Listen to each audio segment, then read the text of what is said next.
안녕하세요. 반갑습니다. 김성현입니다. 저번에 나만의 부르심의 길 사명에 대해서 말씀드렸죠. 오늘도 이어서 그 주제에 대해서 사명, 나만의 부르심의 길, 인생에서 아주 중요한 주제이죠.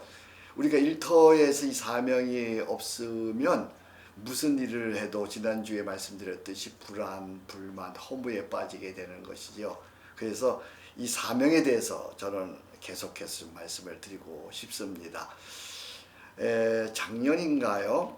저희 서초교회에서 백세 철학자 김형석 교수님을 초대해서 토크쇼를 한 적이 있어요. 그분의 여러 말씀 중에 특별히 한 말씀이 저에게 마음에 와 닿았어요. 그분이 말씀하시기를 백세를 살아보니 이 말 자체가 거지더라고요. 백세를 살아보니 65세에서 75세가 인생의 절정이더라. 그리고 노력하고 공부하면 80세까지도 인생의 절정이 될 수 있다. 이런 말씀을 하시면서 또 하나 그 개인이나 가정을 위해서 산 사람들보다는 이웃을 위하여 나라를 위하여 곧 사명을 위해 산 사람들이 인생의 승리자가 되더라 라는 말씀을 해주셨어요. 저는 그게 마음이 와 닿았어요. 이웃을 위하여 나라를 위하여 하나님을 위하여 산 사람들이 인생의 승리자가 되더라. 이 말씀을 우리 예수님께서 일찍이 하셨죠. 지난번에도 제가 말씀의 요절로 읽어드렸는데요. 요한복음 17장 4절이요. 외우면 참 좋겠어요. 아버지께서 나에게 하라고 하신 일을 내가 다 이루어 아버지를 영화롭게 했습니다. 아버지께서 나에게 하라고 하신 일. 여러분, 지난주에도 말씀드렸지만 복습하는 의미로 사명이 뭐예요? 사명은 하나님께서 나에게 하라고 하신 일. 그걸 받아서 죽을 때까지 그 일을 하는 일. 필생의 과업. 그리고 그것이 나의 인생의 존재 목적이 되고 살아야 하는 이유가 되는 것. 그리고 그 일로 인해서 사람을 살려내는 것. 그리고 그것으로 인해서 하나님께 영광을 돌리는 것. 그것이 사명이죠. 어때요? 지난주에 이어서 다시 한번 말씀드려요. 기억하세요. 나는 사명인인가? 사명이 없으면요.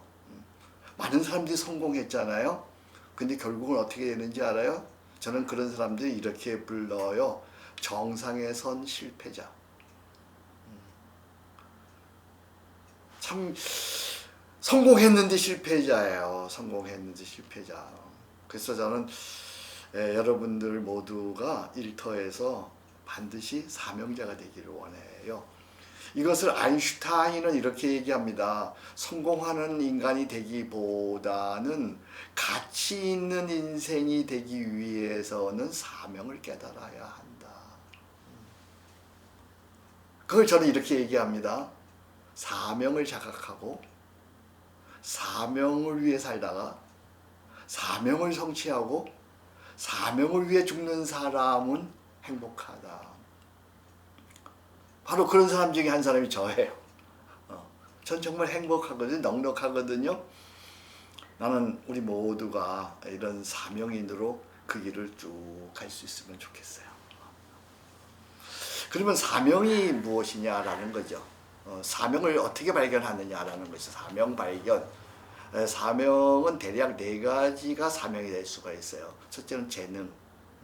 내가 어떤 남다른 은사, 재능을 갖고 있느냐. 두 번째는 축복. 내가 어떤 축복을 받았느냐. 내가 갖고 있는 소유, 재능, 또 직위, 그리고 성공. 에스더에게 그의 외삼촌 모르드게가 말한 거 기억하시나요? 내가 왕후가 된 것은 지금 이때를 위함이 아니냐. 왕후가 그게 사명이라는 것이죠. 고난, 남다른 아픔과 고통을 이겨낸 것. 그것이 사명일 수 있지요. 그리고 부담감, 이 시대와 민족을 보면서 내가 해야 할 일이 무엇인가를 자꾸 느껴지고 깨달아지는 것, 부담감. 그게 사명의 발견이죠. 네 가지. 예? 네 가지 재능, 축복, 고난, 그리고 부담감. 여러분 그런 거 있으세요? 여기서 이제 사명이 시작되는 거예요. 근데 이것이 다 사명되는 건 아니에요. 반드시 두 과정을 거쳐야 돼요. 두 과정. 첫 번째는 결단이죠. 결단. 그러니까 이 결단에서 사명이 시작되는 거야. 결단에서. 이 독일 언어 중에 이 결단이란 말이 엔트샤이덴이란 말이에요. 엔트란 말이 끝이라는 말이에요. 샤이덴은 말이 이렇게 자르다는 말이죠.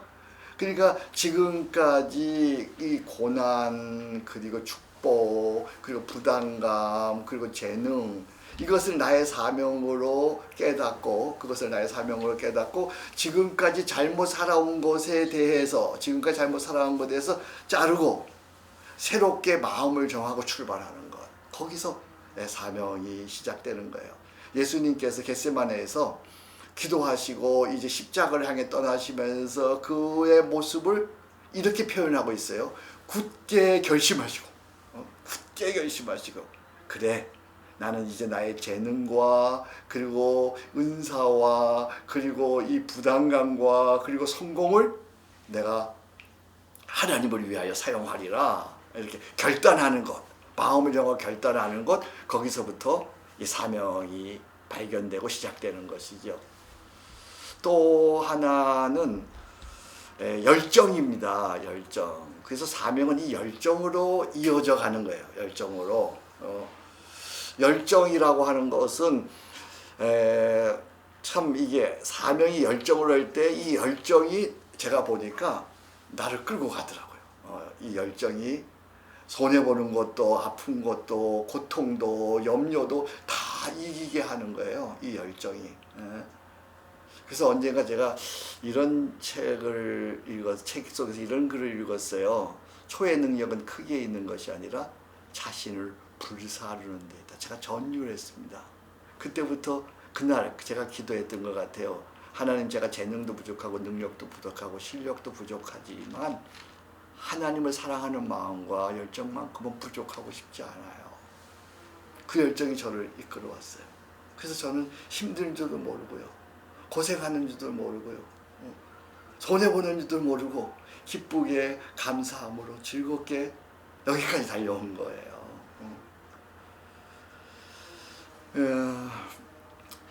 대천덕 그 성공의 신부의 이야기가 참 의미가 있어요. 대천덕 신부께서 젊은 날 배를 조종했다고 해요. 이제 배가 유역항으로 이렇게 쫙 들어가는데 자기가 보니까 이 배가 어긋나게 들어가는 것 같아서 배 선원의 규율상 절대 하면 안 되는데 너무 놀래가지고 배가 어긋나게 들어가니까 선장을 향해서 소리쳤다는 거예요. 선장님, 죄송하지만 지금 배가 잘못 가고 있는 것 같아요. 그랬더니 선장이 깜짝 놀라서 엄한 어조로 내가 다른 지시를 내릴 때까지 그대로 가라.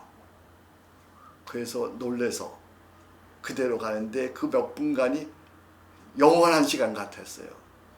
그런데 얼마 후에 지금 왼쪽으로, 그래서 배를 틀었는데 배가 아주 멋지게 유역 항구에 접안되었다고 해요.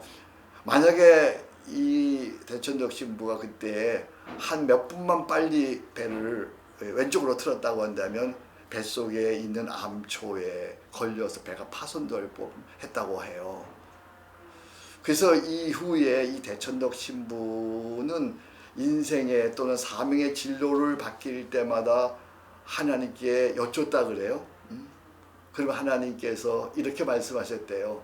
내가 다른 지시가 있을 때까지 그대로 쭉 가라. 그대로 쭉 가라.